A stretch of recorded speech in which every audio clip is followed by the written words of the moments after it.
เป็นอะไรความรู้สึกที่ว่าอะไรมาอยู่กับป้าแบบรู้สึกแนวไหนความรู้สึกเละความรู้สึกก็คือดีใจที่มีป้าดีใจอบดีอุ่นใจที่ป้าเป็นคนดีแล้วก็มีอย่างก็แบ่งกันกินโอ้เราเลยเคยมีให้ความบ่สุขมีความสุขหลายโดยเราเลยเคยให้บ่จักปีที่เจ้าอยู่กับขอเนี่ยถามอีกในหนึ่งอยู่กับญาณหลังจากพ่อแม่เสียปีหนึ่งบ่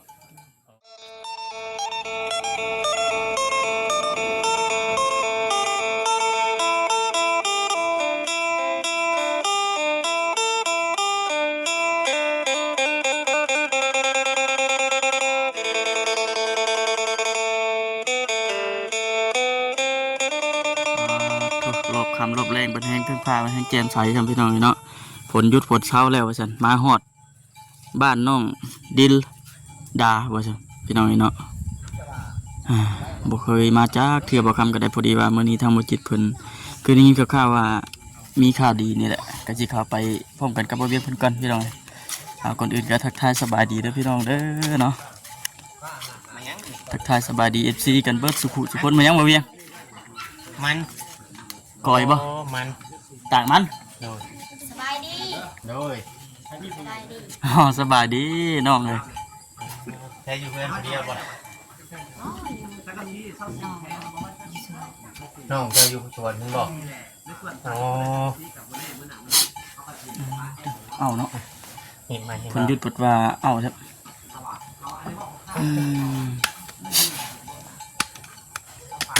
เพื่อนจะบอกนี่โมเมนต์บอก เพื่อน ป้า ป้า เจ้าป้าไปใช้ชามันป้าออกหน้าแต่เมื่อวานนี่นอน3 คนจะพายนอน3 คนละลูกป้านอนชุมเจ้านะป้าออกหน้าแต่เมื่อวานนี้ชุมเจ้านอนอยู่เพื่อนนี่3 คนเจ้าชื่อน้องยินดาป่ะน้องเจ้าคนหนึ่งนี่จ้ะกันยาเจ้าจะปีจัง12 ปีน้องดินดาน้องกัญญา12 ปีมีอันไอ้น้องกันจะคนก่อนน้องละฮะมีพี่น้องกันจะคนก่อนเจ้านะแม่นมีน้องจะคนน้องเจ้า2 คนนี่แหละ2 คนนี่บอก2 คนมาอยู่น้ำป้าแต่ก่อนจะอยู่ใช่แต่ก่อนอยู่บ้านป้องพ่อแม่ได้ใช่พ่อแม่ตายแล้วตายไปเลยโดยแล้วอ้ายก็ตายโดยคุณผ้าเนาะมาอาศัยอยู่น้ำเพิ่นมาเพื่อนพอเฒ่าไม่เฒ่าได้ใช่ไม่เฒ่าใช่วันเพื่อนปปูไม่ยาเนี่ยหมอมีบ่คือมาอยู่น้ำปะไม่ยาเจ้าหมอมีบ่เพื่อนปูกับยานะมีเพิ่นมาอยู่บ่โดยเพิ่นไรนี้เพิ่นไรนี้เคยมาอยู่น้ำป้าเจ้าเห็นป้าเจ้านั่นเลยมีคนโทรมาบอกป้าเมื่อค่อยว่าไปหับเด้อร้านเจ้าเขาคือเขาไล่นี่ป้าก็ไปหับเอาเป็นนี่ได้คือว่าเพิ่นคือว่าไรนี่ไรนี้ค่อยกินข้าวเบิดเพิ่นให้กินข้าวเบิดแล้วเพิ่นให้ต้นปลายสาเหตุนั่นบ่กินข้าวเบิดเลยเพิ่นได้ให้จักปีแล้วเพิ่นไรนี่หากระไรนี่หากระ3 เดือนอันนี้แหละแสดงว่าใหม่ๆสดนี่เนาะยังไม่ไหม้นี่อันนี้พี่น้องเนาะที่เป็นปีเป็นอะไรนะยังบ่ปีเพื่อนป้ากับบริมีอย่างนี้เนาะเป็นจังปางอยู่ปึกปางอยู่เลยพี่น้องพี่น้องเพิ่นทันป้าเนี่ยเพิ่นมีกันจะคนอยู่เพิ่นอยู่ป้าลูกเรา4 คนแต่6 คนทั้งเบิดเราแต่ก็อยู่นำกันนี้อยู่นำกันแต่เดี๋ยวนี้เพิ่นออกไปหน้านอนอยู่หน้าพุทธโดยเพิ่นว่ามื้อนี้สิเข้ามาแต่บ่เห็นยันจะเป็นต้นเล่งเพิ่นเนาะอย่างซุ่มคำพุ่นเข้ามาแต่ก่อนเจ้าบ่ฮู้จักซ้ำกับเรานี่บ่แต่ก่อนแต่เรายังบ่ไปรับเจ้าฮู้จักเราอยู่บ่ฮู้ครับได้ยินแต่เพิ่นว่าจะมีป้าเดี๋ยวเพิ่นได้ไปเอาคู่มือนี่เฮ็ดยังซอยเพิ่นนี่ล่ะนึ่งข้าวตักน้ำล้างถ้วยล้างบวงข้าวตักน้ำล้างถ้วยล้างบวงเนาะแนวที่เฮาเฮ็ดไร่เนาะซ ซอยป้า ช่วยป้าเนาะเจ้าลำไห้ลำนาได้อยู่บ่ ได้ ได้บ่โอ้ ถนัดถือว่าถนัดเลยนะเนาะเวียกดำไห้ดำนา อืม อ่า แต่โรงเรียนเนี่ยเจ้าได้เข้าบ่ล่ะโรงเรียน ตอนแม่ยังมีชีวิตก็ได้เข้า โอ้เข้าห้องได้ บอซี่ ห้องป .4 โอ้ อันไรกินออกไล่เบิ่งนี่เนาะ ตอนอยู่เวียงป โอ้ สี่ปสอง อ๋อตะกี้แม่พาไปเวียง เดี๋ยว อ๋ออันนี้บ่าวสิขออนุญาตถามนิดนึงเนาะอันแม่เจ้าเป็นหยังเสียชีวิตพ่อแม่ จิบในท่อ เจ็บในท้องพอเลยจ้ะ พอก็คือกัน เอ้า อ๋อเป็นแบบเดียวกันเลย โดย เสียปีเดียวกันเลยบ่ บอก คนละปีบ่ใครเสียก่อน แม่เสีย แม่เสียก่อน อืม อ๋อ แล้วต่อแม่แล้วก็อ้ายแล้วก็พ่อ โอ้โดยหล่นบ่อยู่กับปู่กับย่าเพิ่นจังไรอ๋อ โดนยุ อ๋อหล่นเติบ โดย เพื่อนเพิ่นหลายคนปานนั้นบ่ล่ะเพิ่นจังคือว่าอยาก โด ให้ ยลายยุ อ๋ออืมสร้างเป็นเนาะ ว่ากินข้าวเบิด น้อง ติ บ้านน้องเจ้านี่บ่ได้เข้าโรงเรียนได้บ่ พอ โอ้เราเฮ็ดหยังอันน้อง พุ่ง บ่ฮู้บ่ โดยจะเป็นเหตุเนี่ย ผู้หญิงบ่ผู้ชาย ผู้หญิง ผู้หญิงบ่ โด เป็น ย คือกัน เพราะว่าเฮาก็เห็นแต่ในคลิปเขาบ่พรบ่ได้ แม่ เนาะ น เขาบ่เอากินได้ขึ้นมามื้อน่ะเนาะ แม่นถือว่าเป็นเทื่อแรกได้ขึ้นมาพี่น้องเอ้ยเนาะถามไทยเบิ่งทางน้องเพิ่น ได้รับการช่วยเหลือจากผู้ใหญ่เนี่ยเพิ่นมีหยังได้ซะ หึ ชุมเจ้าได้รับการช่วยเหลือจากผู้ใหญ่เพิ่นช่วยเนี่ยมีหยังเนี่ย ส่งเสื้อแล้วก็ขนม อ๋อ แล้วก็อันนั้น กระทางน้ำนี่บ่ โดยแล้วก็ ไฟโซลาร์เซลล์บ่ โดยไฟโซลาร์เซลล์แล้วก็วิทยุ วิทยุ โดยเพิ่นซื้อให้มื้อเช้านี้ มื้อเช้าใหม่ๆมาดๆเลย ยังไม่มามาเลยเนาะ อ่าโธ่ อืม ลำโพง คือว่าอันนั้นนะพี่น้องเอ้ย ยังมีข่าวดีเข้ามาอีกบ่ โดย ยังมีอยู่บ่ โดย มีห มี ยัง หยังบัด สิเฮ็ดให้งั้น โอ้ อืม ดีใจบ่ ดีใจเลยเนาะ อืมให้อันแต่ว่าบนปุ๊กบนสามเลย เฮ็ดดีใจเพิ่นบ่ ที่ใช้ก็อยู่ติดนี่เลย โดยเพิ่นซื้อ เพิ่นชื่อแล้วบ่ โดย อ๋อ ดินป้าแล้วบ่ชื่อน้ำป้าบ่ ชื่อน้ำไผ ซื้อน้ำเพื่อนหลังนี้ อ๋อเพิ่นนั่นเออ 8จาก8คือได้บ่80ล้าน 8 ล้านบ่ 8ล้านออก8ล้าน นี่เลยพี่น้องเนาะข้างนอกเพิ่นว่าดินอยู่ทางนี้อืม โดยดีใจเลยเนาะ แม่ น้องเพิ่นสิได้มีบนอยู่บนเสา เงิน พี่ มี น้อง ชานเป็นข เนาะ องเจ้าของเลยเนาะ แม่นมีเงินมีชานเป็น ตอนอยู่กับพ่อกับแม่นี่ก็ยังพ่อแม่ก็ยังบ่ทันมีเงินมีชานเป็นของตัวเอง โด บ่ ยยังบ่ทันมี อยู่กับปู่กับย่า โดย โอ้ อืม บ่มีหยังคือว่าบ่มีหยังเลย แม่น ก็เลยไปอยู่เพื่อนยาก็เลยเขาเจ้าเลยไล่เอาเหตุผลก็ย้อนกินข้าวเบิด แม่ จำนี่เนาะ ไหลเนาะหลานสิไปอยู่ใช้เป็นบุกิจตัวนี้เนาะ มีแต่เป็นผู้หญิงเบิดจำกำลังเป็นตะแพงพี่น้องเลยเนาะก็เลย บ่ฮู้ว่าอันนั้นน้องจะอาบน้ำบ่ สิแม่น อืมน้ำก๊อกไปน้ำก๊อกป่าบ่ โดย โอ้โดยหลังคาเรือนป่าเราก็สังกะสีเก่าเลยเนาะตากปีกไปเนาะ เวลาฝนตกเย็นผ้านั่นล่ะ โดย เปียกเลยเนาะ โดยเปียก ที่จริงป้าเรานี่ก็เป็นคนที่ว่าบ่ได้มีหยังพอปานใดเลย โดย แต่ว่าเราก็ยังหับหลานมาเลี้ยง แม่ เนาะป้าเรานี่ก็ถือว่าเป็นคนดีอีกคนนึงพี่น้องเนาะหับหลานมาเลี้ยงก็ถือว่าอันนั้นเนี่ยเราก็ได้หน้าเพิ่นหลายแต่บ่หน้าป้าเจ้าเคยออกไปอยู่บ่ บ่ได้ลาย บ่ได้หลายบ่ โดย อืมตอนนั้นจำปาเราก็คือสิหาซื้อกินน้ำให้เนาะคำบ่คุ้มกันเนาะ โดยซื้อน้ำมันมีเงิน อืม มันบ่มีก็บ่ได้ซื้อ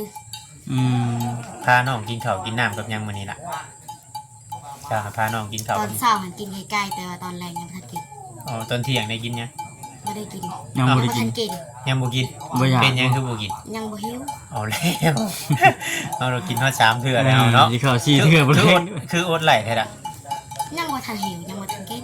ปกติแต่เก่ากินมื้อหนึงจักเทื่อเขา ช่องเพื่อ สองเทื่อแล้วพอเลย โดน โอ้มื้อหนึงกินข้าวแต่2คาบนั่น เออ ตั้งแต่อันยังบ่ทันได้มีทีมงานเข้ามานี่เคยอดข้าวอดหยังอยู่บ่ เคย เคย อืม อ่า มันนี่อาจจะเอาไว้เฮ็ดเนี่ยได้กินมัน บ่ฮู้นำเด็กน้อยเป็นเฮ็ด อ๋อ บ่แม่นเจ้าเฮ็ดบ่ เออ เคยอดข้าวอยู่ตะกี้ เคยอดอันแบบใดมื้อหนึงบ่ได้กินจักดีก็มีบ่ บางทีก็กินแต่ไม่ได้หลาย อืมกินแบบพออยู่ได้นะเนาะ โดน เออน้องพี่น้องเนาะน้องเพิ่นคือว่าสุดยอดเนาะในการอดทนย้อนว่าให้ว่าไหนเนาะมันจนตาเจแล้วเนาะมันมีทางเลือกเนาะ แม่น มีทางเลือกเลย ทาง แต่ เขา ว่า ก็บ่มีเลยจำเป็นว่าซั่นซะเนาะ แน่น จำความจำเป็นเพิ่นเพิ่นเว้านั่นได้เพิ่นให้ถึงเจ้านี่ยา เพิ่นว่าสิไปใส่กับไปโลดไปอยู่นี่ก็ได้ เพิ่นเว้าในมื้อนั้นหั่นบ่ เดี๋ยวเฮ็ดในไรชาวบ้านชาวบ้านบ่ไปแล้วเจ้าไปหาไผ ไปตามป่าไปป่าเลยเขาป่าเลย เออ มีคนเห็นคนกระโทก อื สิ ม ป้า อืม เสื้อผ้าหน้าเฟ่ได้จ้ะนุ่งแต่ติดโตนี่ไป บ่เอามาทุ่งตัวนี้ ใช่น่ะ นี่ดิ อ๋อทุงเงินกำมาลาวมันบ่ เสื้อกับซอกซัมโตไปได้หลาย อ๋อ แต่อายเบาหลาอายพรก็ซื้อให้ อืมทางไง พาน้องยางตามทางเลยให้บ่มื้อน่ะ ให้ ให้มันทางเลย โดย อืม อืม นี่คนโทรเอาผู้ป้าอยู่เพื่อนนี้ เดี๋ยวเราไปรับเอา โดย ไกลแต่บ่อยู่บ้านโป่ง ไก่ เออท่านฮ้อนมือฉันบ่จะออกไป หึ ฮ้อนมือหนึงบ่จะออกไปจากเรือนหญ้าเพิ่นจังไปเอาจากมือ แนวใดอัน เราบ่เข้าใจเฮาเว้าเนาะ อืม เจ้าออกไปแต่เรือนหญ้าเพิ่นถูกเพิ่นไล่ออกนะไล่ประมาณจากมือเพิ่นป้าจังไปเอา ประมาณมือหนึ่งไหลกับไปเลย อ๋อเพิ่นไล่ ยั มาง ห บ่ นึง คำครับ แล้วก็คนเห็นก่อน ประมาณป้าไปเอา4 โมงหอดเหือหก อืม โอ้ บ่ ผู้ ได้ ที่ ทำเลยสิ อ๋อคนเห็นแต่คนก็โทรบอกป้าเจ้าเลย โดน โอ้อืมคนเห็นเนี่ยเพิ่นก็โทรบอกเลยเด้แบบว่า คือว่ายังมีคนนั้นผู้เพิ่น ถือว่ายังโชคดีได้นี่เนาะมันยังบ่ข้ามมือข้ามวันเนาะ เขียนว่าสมมุติว่า สิพากันนอนใช้สมมุติว่าทางป่าบ่โทรมื้อนั้นก็คิดมื้อนั้น คำว่าคนบ่เห็นหันนะ อืม เจ้าสิย่างไปใช่ มีเป้าหมายอยู่บ่มื้อ เป้าหมายเจ้ามื้อพระสิพาน้องไปใช่ ไปคันบ่มีก็สิไปคอนอนอยู่เฮือนเขา อ๋อสิไปเรื่อยๆเนาะ โดย จนกลัวสิหาทางออกจนกลัวสิพ่อผู้ใจบุญเนาะ โดย ผู้เพิ่นสิให้เพิ่งพาอาศัยนะ ว่าคือว่านะทั้งน้องเพิ่นก็แบบบ่ฮู้ว่ามีป่าอหย่างติ แม่ จริง น เลยอืม ถือว่าป่าเรานี่ก็เป็นคนที่ใจบุญอีกคนหนึงเด้ แม่น บางคนนี่ว่าเขาไม่ได้ชำนาญชำนึงไงเขาไม่อยากไปเอาได้กับคนบดีนะ แม่นนะ นี่ก็ถือว่าชมเชย แม่ ช น มเชยทางป่าเรานะพี่น้องไงเนาะแต่เฮือนเราที่เท่าที่เฮาเบิ่งนี่คือว่าบ่ได้มีอีหยังไม่ยังค่ะไม่ยัง ใช่ คือมีต้นมีหยังอยู่เฮือนกัน ต้นนั้น ฮะ ต้นป้าอาลุงเป็นอาจารย์ เออ อ๋อเพิ่นเป็นหมอบ่ โดยเป็นหมอ อ๋อหิ่งเพิ่นเนาะอืม เพิ่นปะไว้นี่เป็นอาบน้ บ่ อ๋อว่าง่ายว่าเทิงห้องเพิ่น แม่น คิดว่าเพิ่น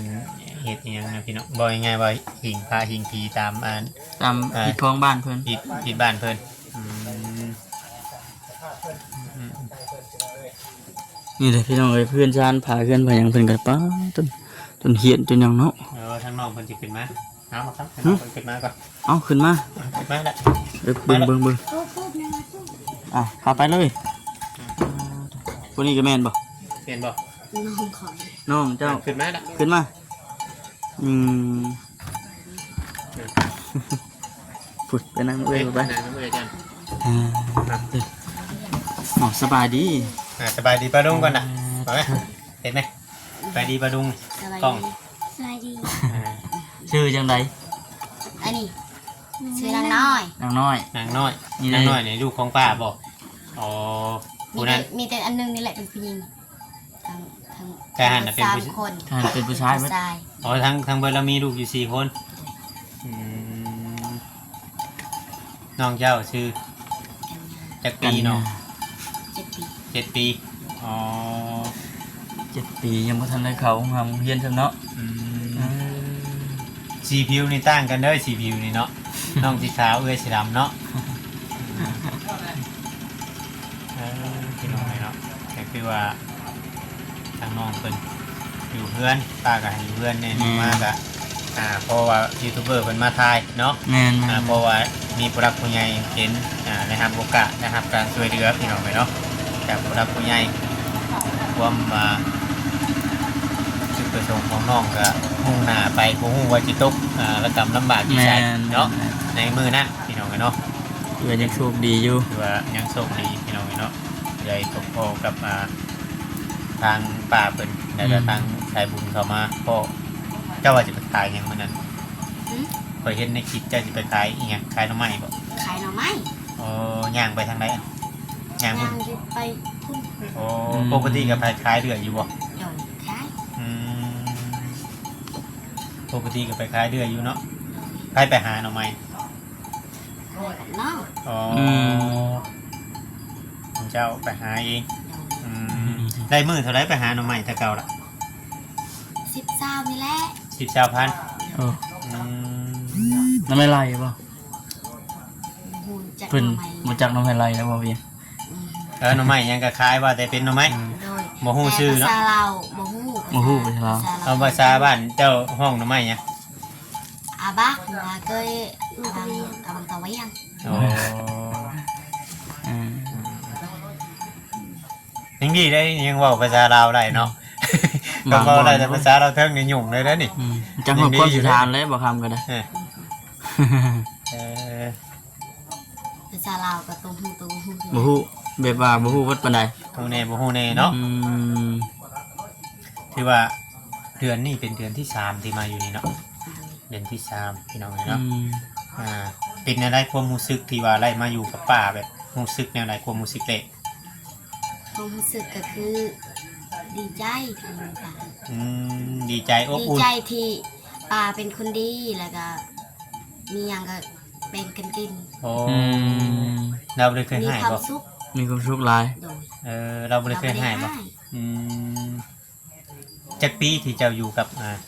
ขอเนี่ยถามอีกในหนึ่งอยู่กับยาหลังจากพ่อแม่เสีย ปีหนึ่งบ่โอ้เด็กก็คือว่าโดนให้อยู่บ่ โดย โดนให้ตลอด เนาะ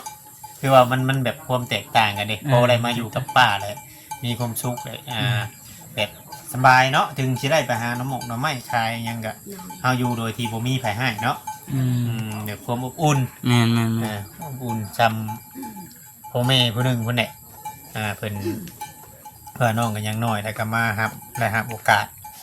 ได้อยู่ในความดูแลของป่าเรา เนาะ แมนถือว่านั่นแหละพี่น้องเนาะบ่มีภัยในหน้าตากล้าทั้งของพ่อของแม่นะบ่ได้มีบ่ตะกี้ โดยบ่ได้มี แม่เจ้าน้ำบ้านได้แม่จ้ะ บ้านนี้แหละ บ้านนี้ แต่พ่อน่ะอยู่บ้านนั้น บ้านปก โอ้ อืม นี่เพื่อนเมย์เพื่อนนั่นเพื่อนยาเพื่อนยังเก่าอยู่ชายตะกี้เพื่อนเมย์นะ อืม อยู่เมย์ อยู่เฮ้ยแล้วนี่ โอ้ว่าง่ายว่าญาติพี่น้องกันทางนี้นะอยู่แถวๆนี่นะเนาะเพิ่นก็เลยฮับมาอยู่แถวนี้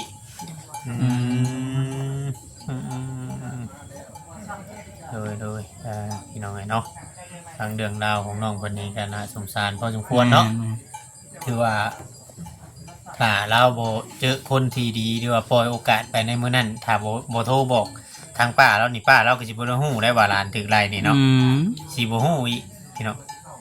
บางเทื่อบางคนเนาะเจ้าให้บ่เจ้าพายทงยางที่ว่าคนน่ะ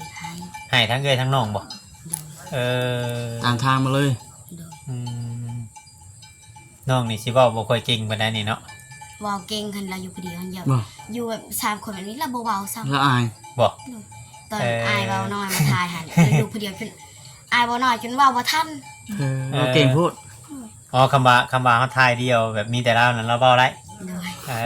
อ บ่ปากซะ เออ คือทางบ่าวเว่านี่แล้วก็เข้าใจอยู่ได้เนาะภาษาลาวพอเข้าใจอยู่บ่ อยู่บ้านโป่งเนี่ยเพิ่นเว้าแต่ภาษาลาวบ่ โดยย่าก็เป็นคนลาว โอ้ อืม มาบ้านนี่อย่าฮู้ภาษาลาวเทิง โดยภาษาเราถึงเราก็เป็นย่าภาษาเราลุมเราก็เป็น อืม เราเว้าแต่เราบางทีเราก็เว้าภาษาเราถึงบางทีเราก็เว้าภาษาเราลุม อืม สองภาษาเลยคือเจ้านี่ก็สองภาษา โดย ลาวก็ได้หน่อยเดี๋ยวเก่งได้อเสียเนาะบ่พี่ แม่นๆ คนผู้เดียวมีสองภาษาเออ แต่บ่ได้เข้าโรงเรียนจักเทื่อได้น้องเจ้าเนาะเออ อืม ม่วนนะได้อยู่นำกันเนาะ เด็กน้อย แต่ผู้หญิงกับตัว กำลัง พี่น้อง จำกัน เนาะหัวเพียงหัวว่าฉันเนาะสองคนผู้นี้ก็ได้ กำลัง อืม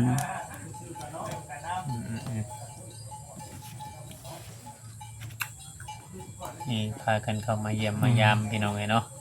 ทางทีมงานเพิ่นก็อาจจะมีข่าวดีมาบอกมา แม่น แจ้งเนาะเฮาก็ ดีใจบ่ที่ว่าถึงทีมงานเพิ่นมานี่คู่มือ โดย ดีใจตะกี้บ่มีแล้วตะกี้เนาะ เดี๋ยวข้าวต้มขนมมาหมอกมาม่าอันนี้เพิ่นซื้อมาให้เนาะ โดย ตะกี้ก็จะแบบสิอดๆอยากๆได้อาหารน้ำไม้น้ำมันขายเนาะล่ะเนาะเพื่อสิได้คือว่าอันเนี้ย